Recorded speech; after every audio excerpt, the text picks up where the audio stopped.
February 8th, 2023, New Jersey. A woman drives into a fence and a street sign. Officers find her locked inside the car, slumped over the wheel, not responding. What starts as a rescue turns into a DUI investigation. The legal questions begin the moment an officer reaches for a window punch to break glass. February 8, 2023, New Jersey. A woman drives into a fence and a street sign. Officers find her locked inside the car, slumped over the wheel, not responding. What starts as a rescue turns into a DUI investigation. The legal questions begin the moment an officer reaches for a window punch to break glass. Before we go deeper into what the documents actually show, make sure you're subscribed to EvidenceAxis, because we don't just cover the story, we follow the evidence. The dashcam footage opens not with a criminal suspect but with a medical emergency. The driver, later identified as Camperelli, is discovered in a state that police initially mistake for a seizure. 10's out.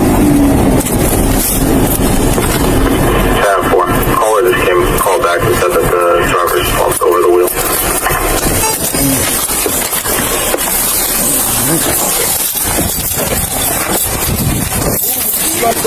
Okay. It's locked. Is that door open? Shit.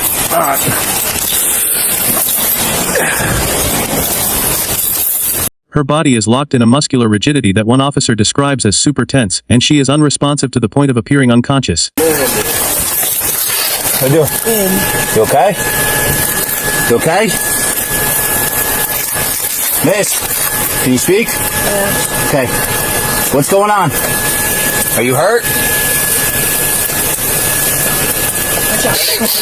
She might be having a seizure. She's really tense right now. Look like she had a seizure. Can you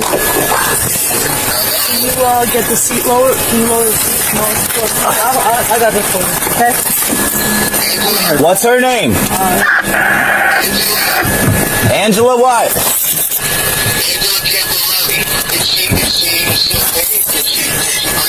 Yeah, she's okay. She's breathing. She's not moving well. No, she's up. Very tense. I don't think she can move.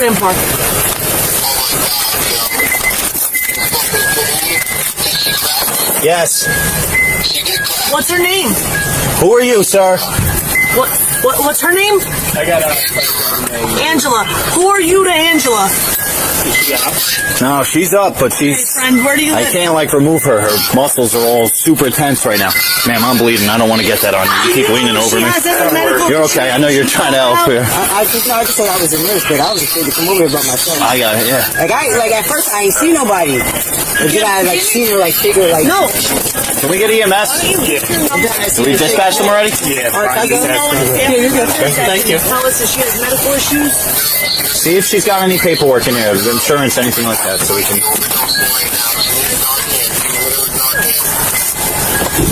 Angela!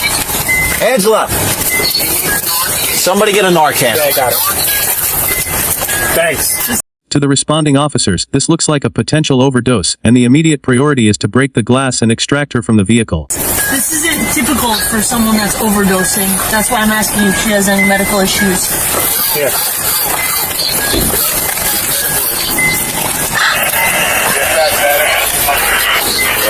Yeah. One Narcan to court.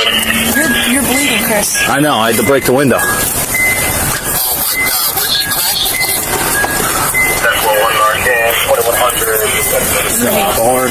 No, he's saying she uses though, so she's just got one Narcan.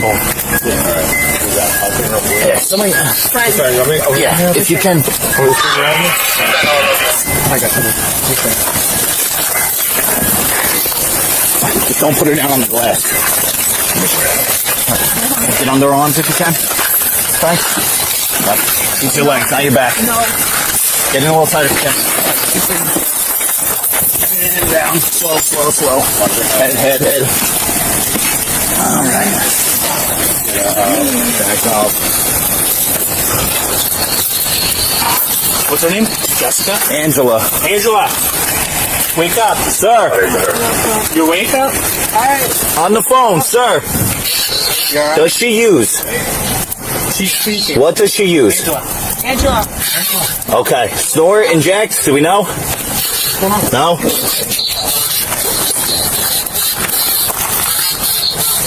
This moment is the fulcrum of the entire legal encounter. An officer smashing a window to save a life is constitutionally protected, but it also creates the conditions for a criminal investigation. The visual anchor for this case is the shattered glass of the back window, a fragile barrier between the private space of the car and the public authority of the state, now broken by a necessary act of care. The window is broken, and with it, the line between rescue and prosecution becomes irreversibly blurred. The legal structure that permits this entry is established in Brigham City v. Stuart, which holds that officers may enter a home or vehicle without a warrant when they have an objectively reasonable basis to believe someone in immediate need of medical assistance. At the moment Officer Chris breaks the rear window, Angela Camperelli is not a DUI suspect. She is a person who may be dying in a locked car.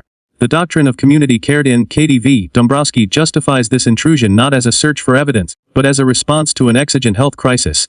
The officer's hand is cut by the glass, a physical reminder that this is inaccurate but chaotic, and every piece of evidence gathered afterward must be traced back to this origin point. The Narcan administered by a fellow officer brings her around, but the investigation is already in motion, and its trajectory will be shaped entirely by the choices made in the next few minutes. What is the moral of this encounter? The rescue does not erase the crime, it merely sets the stage for it. Once Angela is extricated and revived, the scene transitions from a medical intervention to a criminal investigation. The officer reading the Miranda rights before asking any substantive questions is a procedural masterstroke. Under Bodycam v. roadside questioning during a traffic stop is not considered custodial interrogation, meaning a Miranda warning is not strictly required. However, by administering the warning anyway, the officer closes a significant loop for the defense. She is warned, she understands, she chooses to talk. This is a voluntary post-Miranda statement, and it can carry the prosecution's case on its own. What's that? You can come out. Fine. Alright, Angela, can you step over here for us? So, listen, before I ask you any questions or do anything like that, I just want to Mirandize you, okay? Just this way, I don't want you to go incriminating yourself or anything like that, alright? So you have the right to remain silent.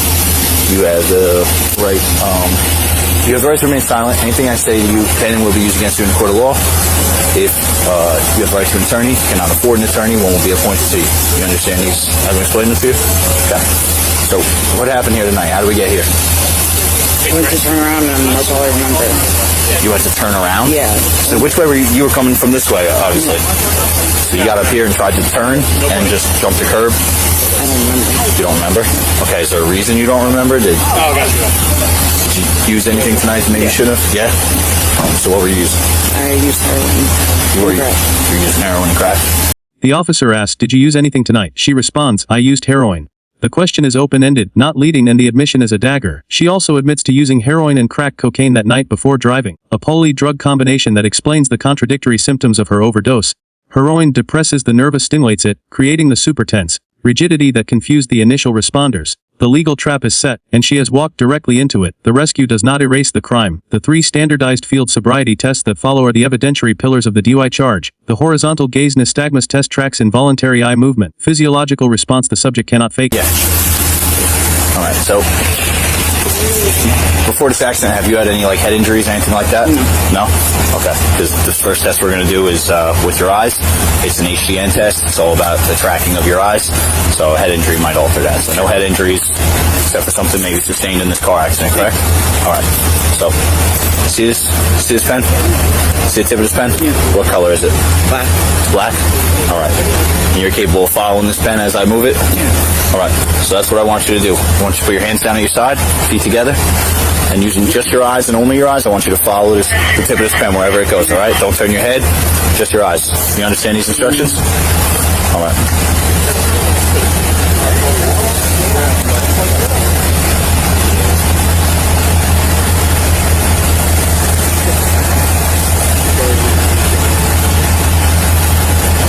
Alright, let me keep following now.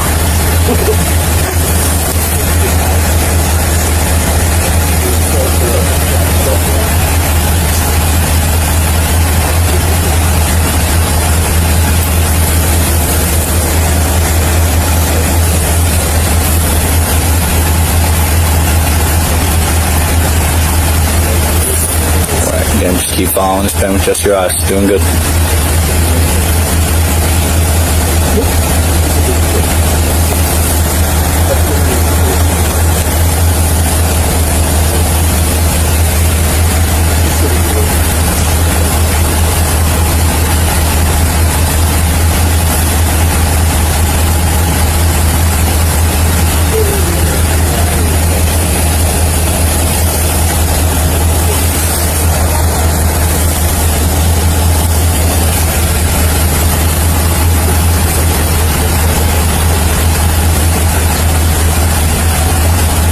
The officer screens for head injuries before starting, following proper protocol. The walk and turn test requires Angelic 9 heel to 2 steps turn and return, a divided attention task that forces the brain to process balance and instructions simultaneously. 8 clues are scored, each one a brick in the wall of probable cause. Alright, next test. It's going to be a walk and turn test. Alright, so what I'm going to need you to do, it's going to be easier if you step here next to this officer. Turn around, face me. So I'm going to explain the instructions to you. While I'm explaining the instructions, I want you to wait in the ready position. Before we start this, do you have any leg injuries, anything like that? No, again, you said no head injuries before, right? Nothing, no reason you shouldn't be able to keep your balance? Okay, so in the ready position, I want you to go right foot in front of your left, hands down at your side. I want you to remain in this position while I explain the instructions to you, okay? As I explain the instructions, just do your best. You know, if you have to regather, but, all right? So what we're going to do is we're going to take 9 heel-to-toe steps. You're not going to do it until I tell you to, though. All right? So when you take these steps, I want your hands to remain at your sides. You're in this ready position. It's going to be 9 steps. So your eyes are going to be down on your toes. You're going to walk in a straight line. Heel-to-toe. 1, 2, 3, 4, 5, 6, 7, and so on, all the way to 9. When you get to your 9th step, I want you to take a series of small steps to turn around. And give me 9 steps back. 1, 2, 3, 4, 5, and so on until you get to that 9th and final step, okay? With each step, I do want you to count the steps, all right? You explain these, you understand these instructions, how I'm explaining them? All right, you can begin. 1, 2, 3, 4, 5, 6, 7, 8, 9. Turn around. A series of small steps. A series of small steps now to turn around. Yep, leave your lead foot down and take a series of small steps to turn around. You can pivot that foot. Yep, just like that. Okay? Now go back the other way. Count your steps out loud. 1, 2, 3, 4, 5, 6, 7. Go this way? Yep. The one-leg stand test, however, introduces the only procedural question mark. Third test and last test we're going to do now is going to be the one-leg stand test. Have to ask again. No injuries, right? No reason you shouldn't be able to perform this test, right? All right. So I want you to wait, hands at your side, feet down. I want you to lift your right foot up approximately 6 inches off the ground. And I want you to point your toes out and look down at your toes. As you're doing that, I want you to count. Okay? 1, 1,000. 2, 1,000. 3, 1,000. Keep going until I tell you to stop. All right? So you understand these instructions? Yep. All right, you can begin. 1, 1,000. 2, 1,000. 3, 1,000. 4, 1,000. 5, 1,000. 6, 1,000. 7, 1,000. 8, 1,000. 9, 1,000. 10, 1,000. 11, 1,000. 12, 1,000. 13, 1,000. 14, 1,000. 15, 1,000. 16, 1,000. 17, 1,000. 18, 1,000. Okay. 19, 1,000. Okay, you can stop. The officer stops the test after 18 seconds, short of the standard 30-second duration. This early termination is a through-fence attorney can pull. Was the test completed? If not, the clues from that test might be inadmissible, weakening the totality of the evidence. The rescue does not erase the crime, but a procedural error could make it harder to prove. The officer's decision to stop early is a rare moment of vulnerability in an otherwise airtight investigation. The charges are severe and straightforward. Under New Jersey Statute 39-450, driving under the influence of a narcotic fines 30 days in jail and a license suspension of up to 12 months. The drugs found on the dashboard introduce a separate charge: possession of heroin and crack cocaine under New Jersey Crime, a third-degree crime punishable by 3 to 5 years in prison. The evidence chain is solid, the drug use is admitted, the field tests are consistent with impairment, and the physical evidence is present. That's it for our test here. With that being said, though, you know, you did have a car crash, you know what I mean? You crashed into property with nobody else, no reason really for the crash. You admitted to me after being Mirandized that you did use tonight. All right, so you are going to come with us. We're going to bring you into police headquarters, and you're going to, you know, be charged with driving under the influence, all right? Okay. The only challenge for a defense attorney would be to chip away at the procedural edges. The early termination of the one-leg stand, the possible ambiguity of the initial medical condition. But the core of the case is beyond dispute. Angela Camperelli is facing a legal reality that her actions made inevitable, and the dashcam footage is a permanent, unblinking record of her choices. The lesson of this encounter is the forensic power of procedure. 1203. He breaks the rear window. No warrant. Brigham City versus Stuart covers this. Officers can enter without one when someone inside may need immediate medical help. This is community caretaking under Katie versus Dombrowski. She is not a criminal suspect at this point. She is someone who could be dying in a locked car. Narcan brings her around. A caller on the phone confirms she uses drugs. No second vehicle involved, no road hazard. Probable cause starts building on its own. The investigating officer reads Miranda before asking a single question. Berkemer versus McCarty says roadside investigations are not custody, so he does not have to. He reads it anyway. That choice is bulletproof. Any defense motion to suppress what she says next dies before it starts. She was warned. She understood. She chose to talk. She admits to heroin and crack cocaine use that night. Before driving. Open-ended questioning, not leading. A voluntary post-Miranda statement that can carry the case on its own. 3 standardized field sobriety tests follow. Horizontal Gaze Nystagmus, first tracking involuntary eye movement the subject cannot fake. The officer screens for head injuries before starting. Pertinence of protocol. Walk and turn. 9 heel-to-toe steps, turn, 9 back. Divided attention. The brain processes balance and instructions at the same time. 8 clues scored. 1 leg stand. Foot up, count aloud, hold for 30 seconds. The officer stops her at 18. Ending early, hands a defense attorney a thread to pull. New Jersey Statute 39-450. Driving under the influence of a narcotic up to $500 in fines. 30 days in jail. License suspended up to 12 months. The drugs on the dashboard bring a separate charge. Heroin and crack possession under New Jersey Criminal Code 2C 3510. Third-degree crime, 3 to 5 years. Officer Chris, A-. He broke a car window to reach someone who could have been dead. Glass caught his hand on the way in. Better positioning next time prevents that. The SFST officer, A. Clean Miranda. Solid interview. Proper medical screening before each test.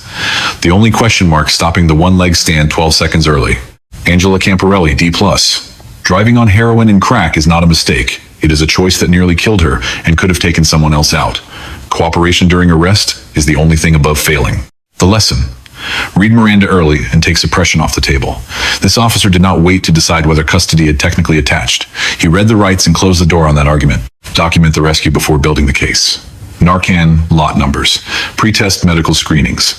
Every detail protects the subject's rights and holds the prosecution's evidence together. Polydrug cases deceive. Heroin relaxes the body.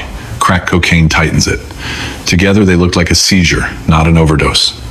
Officers who catch that difference save lives. Let us know if there is an interaction or legal topic you would like us to discuss in the comments below. Thank you for watching, and The officer did not wait to decide whether custody had technically attached before reading Miranda. He read the rights and closed the door on that argument. He documented the rescue, noted the Narcan lot numbers, and conducted pre-test medical screenings. Every detail protects the subject's rights and holds the prosecution's evidence together. This is not a story about political partisanship. It is a case study in how the law operates in the messy, unscripted reality of a roadside incident. The officers did not go looking for a drug user. They responded to a crash and found someone who could have been dead. The rescue was their duty, but the arrest was a consequence. Here is your call to research. The full dashcam footage and the accompanying legal analysis are available in the public domain through the police interaction and Bodycam databases. Review the officer's field sobriety test scoring and see if you can spot the 8 clues he documented. More importantly, ask yourself, does the procedural error in the 1 leg stand test provide a viable defense for the charge of driving while under the influence? We ask this not to create doubt, but because the answer is the most important lesson of all, that the pursuit of justice requires constant questioning. If this analysis was valuable, like, share, subscribe, and turn on notifications for EvidenceAxis. We follow the evidence, and we trust you to judge the facts for yourself.